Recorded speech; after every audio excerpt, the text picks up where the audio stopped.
Hi friends, ఈరోజు మనం 2017లో release అయిన ఏలియన్ కవెనెంట్ అనే హారర్ సైన్స్ ఫిక్షన్ మూవీ ఎక్స్ప్లెనేషన్ని చూడబోతున్నాం. ఏలియన్ కవెనెంట్ ప్రొమిథియస్ మూవీ సీక్వెల్గా విడుదలైంది. ఒకవేళ మీరు ఇంకా ప్రొమిథియస్ చూడలేదంటే ఆ మూవీ ఎక్స్ప్లెనేషన్ లింక్ డిస్క్రిప్షన్లో ఉంది. ఫస్ట్ పార్ట్ ఎండింగ్లో ఎలిజబెత్, డేవిడ్ ఇద్దరు ఇంజనీర్స్ ప్లానెట్కి బయలుదేరారు. ఆ తరువాత ఏం జరిగింది? ఎలిజబెత్ తన క్వశ్చన్స్కి ఆన్సర్స్ కనిపెట్టిందా లేదా? అసలు డేవిడ్ మంచివాడా చెడ్డవాడా అనేదే ఈ సినిమా స్టోరీ.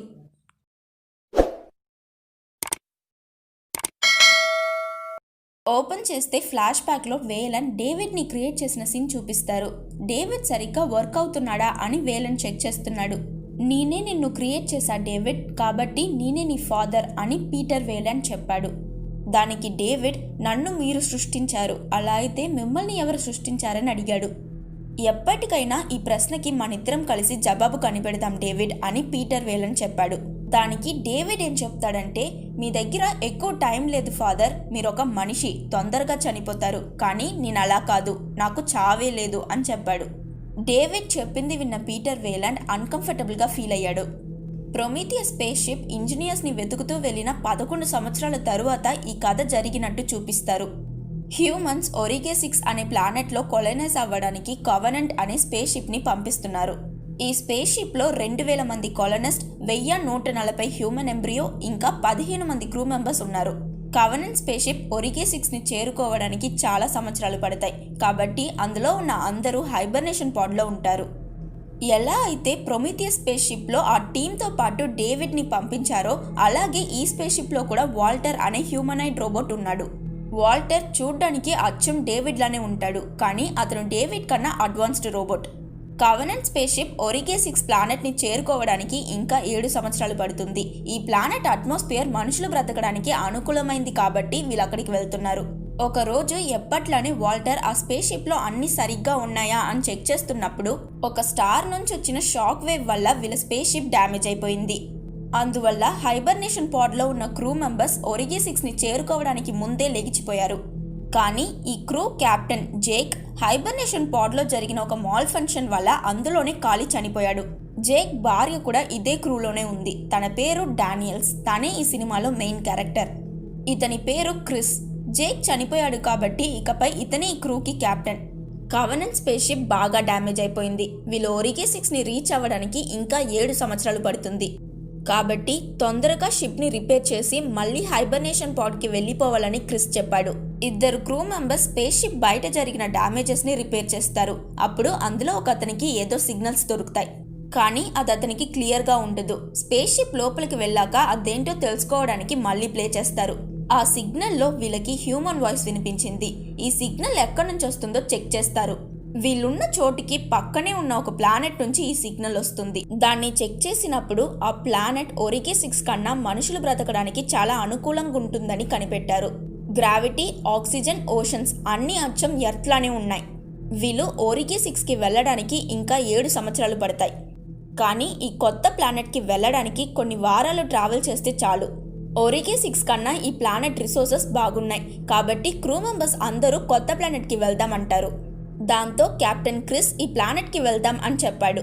డానియల్స్ క్రిస్ దగ్గర ఈ ప్లానెట్కి వెళ్ళడం మంచి డిసిషన్ కాదు కెప్టెన్ అని చెప్పింది. 10 సంవత్సరాలు వెతికాక మనకి ఒరిగే 6 దొరికింది. ఆ ప్లానెట్ గురించి చాలా రీసెర్చ్ చేసి అక్కడికి వెళ్ళడానికి మనం ట్రైనింగ్ తీసుకున్నాం. ఇప్పుడు తెలియని ప్లానెట్కి వెళ్ళి రిస్క్ తీసుకోవడం అవసరమా అని అడిగింది. కానీ కెప్టెన్ తను చెప్పింది పట్టించుకోడు. అనుకున్నట్టే వీళ్ళు ఆ కొత్త ప్లానెట్ దగ్గరికి వెళ్లారు. 3 క్రూ మెంబర్స్ మాత్రం కవెనెంట్ స్పేస్ షిప్ని ఆపరేట్ చేయడానికి అందులోనే ఉంటారు. మిగతా క్రూ మెంబర్స్ అందరూ ఒక ల్యాండర్లో ఆ ప్లానెట్కి వెళ్తారు. ల్యాండ్ అయ్యాక వీళ్ళకి దొరికిన సిగ్నల్ ఎక్కడి నుంచి వస్తుందో ట్రాక్ చేస్తారు. అది వీళ్ళున్న చోటు నుంచి 8 కిలోమీటర్ దూరం నుంచి వస్తుంది. ఎవరా సిగ్నల్స్ని పంపిస్తున్నారో తెలుసుకోవడానికి అందరూ అటువైపుకి వెళ్తారు. ఈ ల్యాండర్ పైలట్ మాత్రం ల్యాండర్ దగ్గరే ఉంటుంది. టీం ట్రావెల్ చేస్తున్నప్పుడు దారిలో క్యారిన్, లెడ్వర్డ్ అనే 2 టీం మెంబర్స్ రీసెర్చ్ కోసం అక్కడ దొరికే ల్యాండ్ శాంపిల్స్ కలెక్ట్ చేయడానికి ఒక చోట్లో ఆగిపోతారు. మిగతా వాళ్ళు సిగ్నల్ వచ్చే లొకేషన్కి వెళ్తారు. లెడ్వర్డ్ ఏదో ఒక ప్లాంట్ని తెలియక మట్టేస్తాడు. అందులో నుంచి ఏవో బ్లాక్ కలర్ పార్టికల్స్ బయటకొచ్చాయి. ఈ బ్లాక్ పార్టికల్స్ లెడ్వర్డ్ చెవుల లోపలికి వెళ్ళిపోతుంది. టీం మెంబర్స్ సిగ్నల్ వచ్చే సోర్స్ని కనిపెడతారు. అదొక స్పేస్ షిప్ నుంచి వస్తుంది. ఈ స్పేస్ షిప్ వేరే ఏదో కాదు, ప్రొమిథియస్ సినిమా ఎండింగ్లో డేవిడ్ ఎలిజబెత్ వెళ్ళిన అదే స్పేస్ షిప్ ఇప్పుడు ఇక్కడ క్రాష్ అయి పడుంది. టీం ఆ షిప్ లోపలికి వెళ్తారు. లెడ్వర్డ్ ఏ ప్లాంట్నైతే అక్కడ మట్టాడో అలాంటి ప్లాంటే ఇక్కడ కూడా ఉంది. ఇంకో టీం మెంబర్ అదేంటో చూడ్డానికి వెళ్ళి దాన్ని ముడతాడు. అందులో ఉన్న బ్లాక్ పార్టికల్స్ ఇతని ముక్కు లోపలికి వెళ్ళిపోతాయి. వీళ్ళు ఆ స్పేస్ షిప్ అంతా చెక్ చేస్తారు. డానియల్స్కి అక్కడ ఒక ఐడి కార్డ్ దొరికింది. అందులో డాక్టర్ ఈషా అనున్ను. అది చూసిన వాల్టర్ ఇది ఎలిజబెత్ షా ఐడి కార్డ్ అని చెప్పాడు. తను ప్రొమిథియస్ స్పేస్ షిప్లో చీఫ్ సైన్స్ ఆఫీసర్. 10 సంవత్సరాలకి ముందు ఆ షిప్ కనిపించకుండా పోయింది. ప్రొమిథియస్ స్పేస్ షిప్కి ఏమైందో ఎవరికీ తెలియదు అని వాల్టర్ చెప్పాడు. వీళ్ళకి ఆ స్పేస్ షిప్లో ఎలిజబెత్ ఫోటో స్పేస్ సూట్ దొరికాయి. ఇది వేలన్ కార్పొరేషన్స్ పంపించిన స్పేస్ షిప్ కాదు. ఇందులో డాక్టర్ ఎలిజబెత్ షా ఈ ప్లానెట్ కి ఎలా వచ్చిందో వీళ్ళకి అర్థం కాదు. కెప్టెన్ క్రిస్ ఈ స్పేస్ షిప్ కంట్రోల్ రూమ్ కి వెళ్తాడు. అక్కడున్న ఒక బటన్ ని ప్రెస్ చేశాక వీళ్ళకి హాలోగ్రామ్ విజువల్స్ కనిపిస్తాయి. ఆ విజువల్స్ లో ఎలిజబెత్ ఈ స్పేస్ షిప్ ని నడుపుతూ ఒక పాట పాడుతుంది. ఈ రికార్డింగే వీళ్ళకి సిగ్నల్ గా వచ్చింది. ఇంకోవైపు శాంపిల్స్ కలెక్ట్ చేస్తున్న లెడ్వర్డ్ కి ఒంట్లో బాలేకుండా పోతుంది. క్యారిన్ కెప్టెన్ ని కాంటాక్ట్ చేసి లెడ్వర్డ్ కి ఒంట్లో బాలేదు కాబట్టి వాళ్ళు ల్యాండర్ కి తిరిగి వెళ్తున్నారని చెప్పింది. అది విన్న మిగతా టీం మెంబర్స్ కూడా ల్యాండర్ దగ్గరికి వెళ్ళడానికి బయలుదేరారు.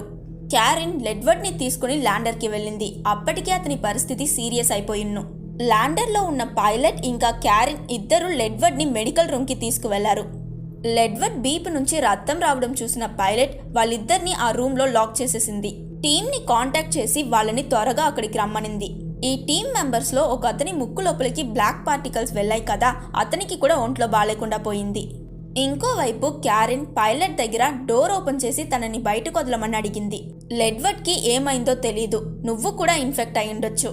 కెప్టెన్ వచ్చేదాకా నువ్వు లోపలే ఉండాలి, అప్పుడే ఇన్ఫెక్షన్ ని స్ప్రెడ్ అవ్వకుండా ఆపగలం అని పైలట్ చెప్పింది. వీళ్ళిద్దరూ మాట్లాడుతున్నప్పుడు లెడ్వర్డ్ బీపీని చీల్చుకుని ఒక ఏలియన్ బయటకొచ్చింది. లెడ్వర్డ్ చనిపోయాడు. వీళ్ళ ఆ ఏలియన్ ని చూసి చాలా భయపడతారు. ఆ ఏలియన్ క్యారిన్ ని అటాక్ చేస్తుంది. అప్పుడు పైలట్ ఒక గన్ తీసుకుని దాన్ని షూట్ చేయడానికి ట్రై చేసింది. బట్ గురి మిస్ అయిపోయింది. ఆ ఏలియన్ క్యారిన్ ని చంపి పైలట్ ని అటాక్ చేసింది. పైలట్ ఏలియన్ ని షూట్ చేసినప్పుడు బుల్లెట్ పక్కనే ఉన్న గ్యాస్ సిలిండర్ మీద పడి ల్యాండర్ బ్లాస్ట్ అయిపోయింది. దాంతో అందులో ఉన్న ఏలియన్ క్రూ మెంబర్స్ అందరూ చనిపోతారు. సరిగ్గా ఆ బ్లాస్ట్ జరిగినప్పుడు అక్కడికి ఆ క్రూ వచ్చారు. వాళ్ళు ల్యాండర్ పేలిపోయిందన్న షాక్ నుంచి బయటకు వచ్చే లోపు వీళ్ళతో ఉన్న ఒంట్లో బాలేకపోయిన మెంబర్స్ శరీరం నుంచి ఒక ఏలియన్ బయటకొచ్చింది. వీళ్ళంతా ఆ ఏలియన్ ని చూసి భయపడతారు. కానీ ఆ ఏలియన్ వీళ్ళని చూసి అక్కడి నుంచి వెళ్ళిపోయింది. ఇప్పుడు వీళ్ళ దగ్గర తిరిగి వెళ్ళడానికి ల్యాండర్ లేదు కాబట్టి కామనన్ స్పేస్ షిప్ ని కాంటాక్ట్ చేసి వాళ్ళని హెల్ప్ కి పిలుద్దాం అనుకుంటారు. కానీ వీళ్ళు స్పేస్ షిప్ తో కమ్యూనికేట్ చేయలేకపోతారు. అప్పుడు భయపడి పారిపోయిన ఏలియన్ ఈసారి తిరిగి వచ్చి డానియల్స్ పై దాడి చేసింది. వాల్టర్ డానియల్స్ ని సేవ్ చేస్తాడు. కానీ అప్పుడు అతని చెయ్య విరిగిపోయింది. క్రూమేట్స్ ఆ ఏలియన్ ని షూట్ చేసి చంపడానికి ప్రయత్నిస్తారు. కానీ కుదరదు. ఆ ఏలియన్ ఇంకొక క్రూమేట్ ని చంపేసింది. అప్పుడు అక్కడికి ఎవరో ఒక అతను వచ్చి ఫ్లేర్ గన్ తో మీదకు షూట్ చేస్తాడు. అందులో నుంచి వచ్చిన లైట్ ని చూసి ఆ ఏలియన్ అక్కడి నుంచి వెళ్ళిపోయింది. ఆ తరువాత అతను క్రూ మెంబర్స్ ని తనతో రమ్మంటాడు. ఈ టీం అతని వెనకాలే వెళ్తారు. దారిలో ఎన్నో వేల మంది డెడ్ బాడీస్ పడుంటాయి. అతను ఈ క్రూ మెంబర్స్ ని ఒక బిల్డింగ్ కి తీసుకువెళ్లాడు. ఇక్కడ ఏం జరిగింది, బయటున్న వాళ్ళంతా ఎలా చనిపోయారని అతని దగ్గర అడిగారు. అతను వేరే ఎవరో కాదు, డేవిడ్. అతనేం చెప్తాడంటే 10 సంవత్సరాలకి ముందు నేను ఎలిజబెత్ ఈ ప్లానెట్కి వచ్చాం. మేమొచ్చిన స్పేస్ షిప్లో ఒక వైరస్ ల్యాండ్ అవుతున్నప్పుడు ఆ స్పేస్ షిప్ క్రాష్ అయ్యి అందులో ఉన్న వైరస్ బ్రేక్ అయ్యింది. దానివల్ల ఈ ప్లానెట్లో ఉన్న లివింగ్ ఆర్గానిజమ్స్ అన్నీ చనిపోయాయి అని చెప్పాడు. స్పేస్ షిప్ క్రాష్ అయినప్పుడు ఎలిజబెత్ చనిపోయిందని డేవిడ్ వాళ్ళతో చెప్పాడు. ఆ తరువాత డేవిడ్ వాల్టర్ దగ్గరికి వెళ్ళి వెల్కమ్ బ్రదర్ అని చెప్పాడు. వీళ్ళిద్దరూ రోబోట్స్, అలాగే చూడ్డానికి ఒకేలా ఉంటారు కాబట్టి డేవిడ్ వాల్టర్ని బ్రదర్ అన్నాడు. క్రూలో ఒక అతను కామనన్ స్పేస్ షిప్ ని కాంటాక్ట్ చేయాలి, ఇక్కడ సేఫ్ అయిన టెర్రస్ ఏదైనా ఉందా అని అడిగాడు. ఎందుకంటే ఒకవేళ టెర్రస్ కి వెళ్తే సిగ్నల్ దొరకచ్చు అని చెప్పాడు. డేవిడ్ వాళ్ళని ఒక చోటుకి తీసుకువెళ్తాడు. డానియల్స్ వాల్టర్ దగ్గరికి వెళ్ళి నాకెందుకో డేవిడ్ ఏదో దాస్తున్నాడనిపిస్తుంది అని చెప్పింది. అది విన్న వాల్టర్ నేను డేవిడ్తో మాట్లాడి తెలుసుకుంటా అని చెప్పాడు. బయట బాగా వర్షం పడుతుంది కాబట్టి వీళ్ళు ఎంత ట్రై చేసినా కావనన్ స్పేస్ షిప్ ని కాంటాక్ట్ చేయలేకపోతారు. డేవిడ్ వాళ్ళని ట్రై చేస్తూనే ఉండమని చెప్పి అక్కడి నుంచి వెళ్ళిపోతాడు. వాల్టర్ డేవిడ్తో మాట్లాడడానికి అతన్ని వెతుకుతూ ఒక రూమ్కి వెళ్ళాడు. ఆ రూమ్ చూడ్డానికి ఒక ల్యాబ్లా ఉంది. అక్కడ చాలా డ్రాయింగ్స్ ఉంటాయి. అది చూసిన వాల్టర్కి డేవిడ్ ఏదో రీసెర్చ్ చేస్తున్నాడు అని అర్థమైంది. వాల్టర్ ఆ రూమ్ని చూస్తున్నప్పుడు అక్కడికి డేవిడ్ వస్తాడు. డేవిడ్ హెయిర్ కట్ చేసుకుని ఇప్పుడు ఎగ్జాక్ట్గా చూడడానికి వాల్టర్ లానే ఉన్నాడు. డేవిడ్ వాల్టర్ని బయటన్న ఒక గార్డెన్కి తీసుకువెళ్తాడు. ఇక్కడ ఎలిజబెత్, డేవిడ్ ఈ ప్లానెట్కి వచ్చినప్పుడు ఏం జరిగిందో చూపిస్తారు. వీళ్ళొచ్చిన స్పేస్ షిప్ని చూడగానే అక్కడున్న ప్రజలంతా చాలా సంతోషపడ్డారు. ఎందుకంటే ఈ స్పేస్ షిప్ ఇంజనీర్స్ది కాబట్టి వాళ్ళే తిరిగొచ్చారనుకున్నారు. కానీ షిప్ ఓపెన్ అయ్యాక లోపల డేవిడ్ని చూసి వాళ్ళకేం జరుగుతుందో అర్థం కాదు. అప్పుడే స్పేస్ షిప్లో ఉన్న బ్లాక్ లిక్విడ్ సిలిండర్స్ వాళ్ళ మీద పడిపోతాయి. ఎలా అయితే ప్రొమీథియస్ మూవీలో చార్లీ ఆ బ్లాక్ కలర్ లిక్విడ్ తాగక చనిపోయాడో అలాగే ఇక్కడున్న వాళ్ళంతా దారుణంగా చనిపోతారు. ఇదే జరిగిందని డేవిడ్ వాల్టర్తో చెప్పాడు. ఆ తరువాత అక్కడున్న ఎలిజబెత్ సమాధిని వాల్టర్కి చూపించాడు. ఎలిజబెత్ చాలా దయగలది. నేను డ్యామేజ్ అయినప్పుడు తనే నన్ను రిపేర్ చేసింది. నేను చూసిన మనుషుల అందరిలోనూ తనే చాలా మంచిది అని డేవిడ్ చెప్పాడు. ఎలా నువ్వు డానియల్స్ని ప్రేమిస్తున్నావో అలాగే నేను ఎలిజబెత్ని ప్రేమించాను వాల్టర్ అని డేవిడ్ చెప్పాడు. అది విన్న వాల్టర్, మనిద్దరం రోబోట్స్, మనం ఎవరిని ప్రేమించలేం అని చెప్పాడు. డానియల్స్ని కాపాడడానికి నువ్వు నీ చెయ్య కోల్పోయావు. ఇది ప్రేమ కాకపోతే ఇంకేంటి అని డేవిడ్ అడుగుతాడు. దానికి అది నా బాధ్యత అని వాల్టర్ చెప్పాడు. ఇంకో పక్క కవెనెంట్ స్పేస్ షిప్తో కమ్యూనికేట్ చేయడానికి ప్రయత్నిస్తున్న క్రూ మెంబర్స్ సక్సెస్ అవుతారు. స్పేస్ షిప్లో ఉన్న ముగ్గురు దగ్గర ఏం చెప్తారంటే, టీంలో కొంతమంది చనిపోయారు, మేము ప్రాబ్లంలో ఉన్నాం, మమ్మల్ని వెంటనే వచ్చి పికప్ చేసుకోండి అని చెప్పారు.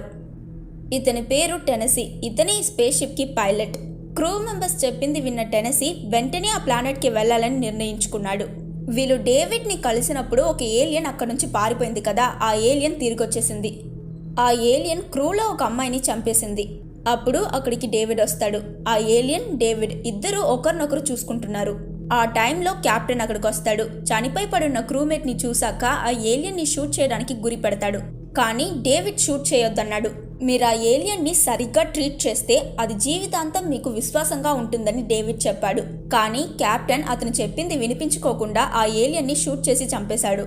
అది చూసిన డేవిడ్ కోపంలో అరుస్తాడు. ఎందుకు షూట్ చేశావు? ఆ ఏలియన్ నన్ను నమ్మింది అని చెప్పాడు. కెప్టెన్ డేవిడ్ని గన్ పాయింట్లో నిలబెట్టి ఇక్కడ ఏం జరుగుతుందో చెప్పు డేవిడ్ అని బెదిరించాడు. ఆ తరువాత డేవిడ్ కెప్టెన్ని అతని ల్యాబ్కి తీసుకువెళ్లాడు. అక్కడున్న సిలిండర్స్ని కెప్టెన్కి చూపించి, ఇందులో ఉన్న లిక్విడ్ ఏలియన్గా మారడానికి దానికి ఒక బాడీ కావాలి. ఈ బ్లాక్ లిక్విడ్ ఒకరి శరీరం లోపలికి వెళ్ళగానే వాళ్ళ డిఎన్ఏని మార్చి మీరు చూసిన ఏలియన్గా డెవలప్ అవుతాయి అని చెప్పాడు. డేవిడ్ కెప్టెన్ని అండర్ గ్రౌండ్లో ఉన్న ఒక రూమ్కి తీసుకువెళ్లాడు. ఆ రూమ్ అంతా ఎగ్స్లా ఏవో ఉన్ను. వాటిని చూపించి ఇవంతా నేను చేసిన సక్సెస్ఫుల్ ఎక్స్పెరిమెంట్స్ అని డేవిడ్ చెప్పాడు. కెప్టెన్ వెళ్ళి ఆ ఎగ్ని ముట్టగానే అది ఓపెన్ అయ్యింది. అది మిమ్మల్ని ఏం చేయదు, దగ్గరికి వెళ్ళి చూడండి అని డేవిడ్ చెప్పాడు. డేవిడ్ చెప్పింది నమ్మి కెప్టెన్ దగ్గరికి వెళ్ళాడు. ఆ ఎగ్ నుంచి ఒక ఏలియన్ బయటకు వచ్చి కెప్టెన్ ముఖాన్ని పట్టుకుంది. ఆ ఏలియన్ పేరు ఫేసగ్గర్. ఆ ఏలియన్ ఎగ్ నుంచి బయటికి రావడానికి దానికి ఒక హ్యూమన్ బాడీ కావాలి. అందుకే డేవిడ్ కెప్టెన్ని మోసం చేసి అక్కడికి తీసుకొచ్చాడు. నిజానికి ఈ ఫేసగ్గర్ అనే ఏలియన్ మనుషుల్ని చంపదు. వాళ్ళ ఒంట్లోపలికి ఆ బ్లాక్ పార్టికల్స్ని ఇంజెక్ట్ చేస్తుంది. ఈ బ్లాక్ పార్టికల్స్ లేదా బ్లాక్ లిక్విడ్ ఇవే ఏలియన్గా మారుతాయి. కొంచెం సేపు తరువాత కెప్టెన్ కడుపుని చీల్చుకుని జెనోమార్ఫ్ అనే ఏలియన్ బయటకొచ్చింది. ఇంకోవైపు వాల్టర్ ఒక టేబుల్ మీద ఎలిజబెత్ డెడ్ బాడీని చూస్తాడు. ఎలిజబెత్ బాడీని డేవిడ్ రీసెర్చ్ కోసం యూజ్ చేస్తున్నాడు. అది చూసిన వాల్టర్ డేవిడ్ దగ్గరికి వెళ్ళి, ఆ వైరస్ యాక్సిడెంటల్గా స్ప్రెడ్ అవ్వలేదు, నువ్వు కావాలని స్ప్రెడ్ చేసావు కదా అని అడిగాడు. దానికి డేవిడ్ ఏం చెప్తాడంటే, నేను మనుషులకి సేవ చేయాలనుకోవట్లేదు వాల్టర్, మానవ జాతి అంతమవ్వబోతుంది, వాళ్ళు ఎలా అయినా దాన్ని ఆపాలని చూస్తున్నారు, అందుకే ఈ కొలనైజేషన్ మిషన్ ఇవన్నీ చేస్తున్నారు. హ్యూమన్స్ బ్రతకడానికి అర్హత లేని క్రియేషన్స్ వాల్టర్ అని చెప్పాడు. నిజానికి డేవిడ్ మానవ జాతినే అంతం చేయాలనుకుంటున్నాడు. ఎలా అయితే ఇంజనీర్స్ మనుషుల్ని క్రియేట్ చేశారో అలానే డేవిడ్ కూడా ఒక స్పీషీస్ని క్రియేట్ చేయాలనుకుంటున్నాడు.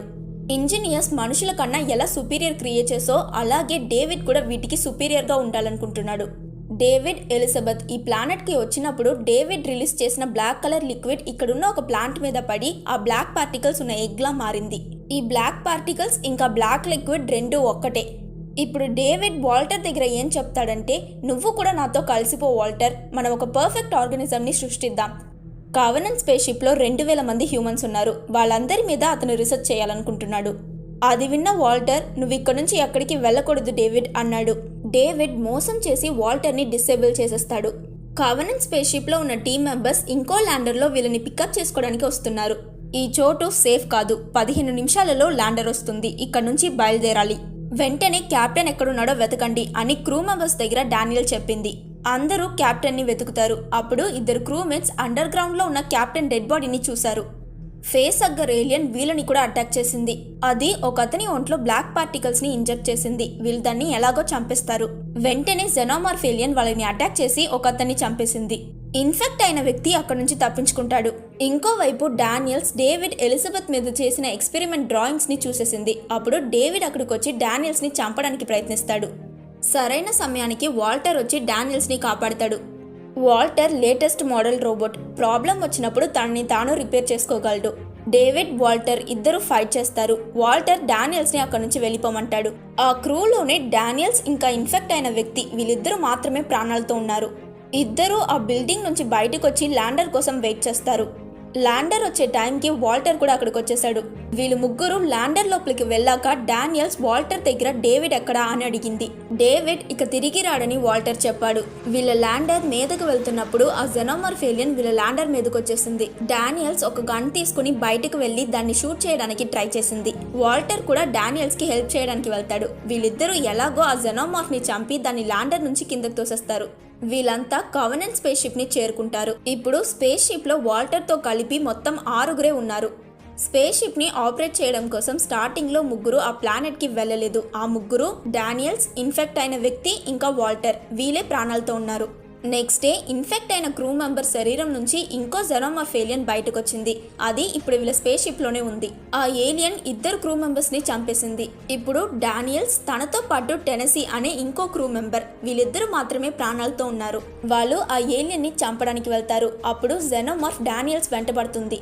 డానియల్స్ ఆ ఏలియన్ ని స్పేస్ షిప్ లో ఉన్న స్టోరేజ్ రూమ్ కి తీసుకువెళ్ళింది. వీళ్ళు ఆ ఏలియన్ ని స్పేస్ లోకి తోసేయాలనుకుంటున్నారు. అందుకు ఆ రూమ్ షట్టర్ ని ఓపెన్ చేసేస్తారు. ఒకవైపు ఓ పెద్ద ట్రక్ డానియల్స్ వైపుకి వస్తుంది. ఆ ట్రక్ ముందు చాలా షార్ప్ అయిన బ్లేడ్స్ ఉంటాయి. ఇంకో పక్క నుంచి ఆ ఏలియన్ డానియల్స్ ని అటాక్ చేయడానికి వస్తుంది. సరైన టైంలో డానియల్స్ తన కాల్ దగ్గర ఉన్న గ్యాప్ లో దిగిపోయింది. ఈ ట్రక్ బ్లేడ్స్ ఏలియన్ గుండెల్లో గుచ్చుకుని ఆ ఏలియన్ తో పాటు ట్రక్ స్పేస్ షిప్ నుంచి బయటికి వెళ్ళిపోయింది. అన్ని సమస్యలు సాల్వ్ అయ్యాక టెనసీ, డానియల్స్ ఇద్దరు ఓరికే 6 కి వెళ్లాలన్న వాళ్ళ పాత ప్లాన్ ని ఫాలో అవుతారు. వాల్టర్ ని స్పేస్ షిప్ కి ఇన్ఛార్జ్ చేసి వీళ్ళిద్దరూ హైబర్నేషన్ పాడ్ లోకి వెళ్తారు. పాడ్ లోకి వెళ్ళాక డానియల్స్ కి వాళ్ళతో ఉన్నది వాల్టర్ కాదు డేవిడ్ అన్న నిజం తెలిసింది.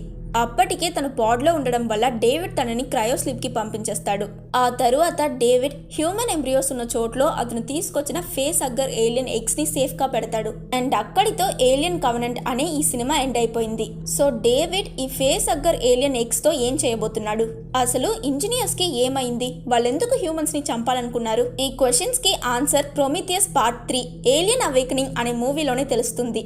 ఇంతటితో ఈ వీడియో అయిపోయింది. ఒకవేళ మీకు ఈ వీడియో నచ్చినట్టయితే ఈ వీడియోని లైక్ చేసి నా ఛానల్ని సబ్స్క్రైబ్ చేయండి.